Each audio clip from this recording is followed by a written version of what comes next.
Hello বন্ধুরা, তোমরা দেখতে পাচ্ছ আজকে বিপদনাশিনী মায়ের পুজো দেওয়া হচ্ছে বাড়িতে ছোট্ট করে। কারণটা হচ্ছে, তোমরা গত একটি ভিডিওতে দেখতে পেয়েছিলে বা পোস্ট করেছিলাম যে আমার যে মনিটাইজেশন ছিল সেটা একটা ইস্যুর কারণে চলে গিয়েছিল। ঠাকুরের কৃপায় এবং তোমাদের ভালোবাসায় এবং মায়ের কৃপা বা দয়া যেটাই বলি, সেরূপ কিন্তু আজকে আবার সেটা পেয়ে গিয়েছি। যদিও ইস্যুটা এখনো ওঠেনি, কিন্তু মনিটাইজেশনটা অ্যাক্টিভ হয়ে গেছে আমার। এর জন্যই আমি ঠাকুরের কাছে অনেক অনেক অনেক কৃতজ্ঞতা প্রকাশ করছি এবং তোমাদের প্রত্যেকের কাছেও। কারণ ঠাকুরের কৃপা এবং তোমাদের ভালোবাসা না হলে সেটা কখনই সম্ভব হতো না।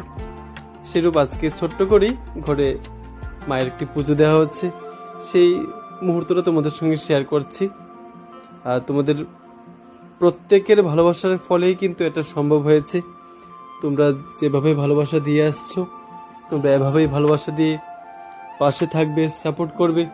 আশা করি তোমাদের সেই ভালোবাসার টানে যে ভিডিওগুলি বা যে মুহূর্তগুলি এতদিন তোমাদের সামনে তুলে ধরে আসছি, সেরকম ভবিষ্যতেও পারবো।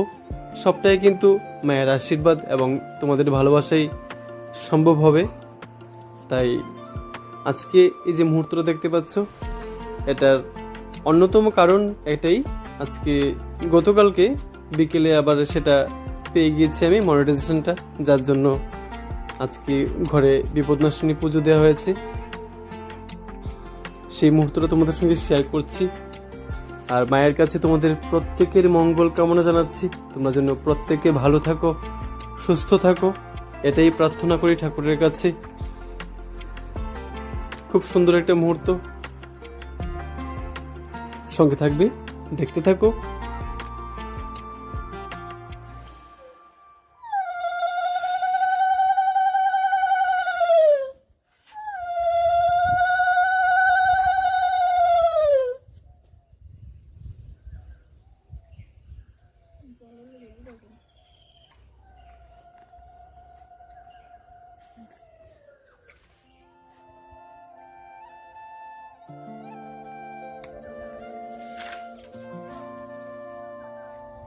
মা বিপদনাশিনী পুজোর যে পান্তেল ভাসানোর যে মুহূর্তটা আছে, সেটা তোমাদের সঙ্গে শেয়ার করেছি।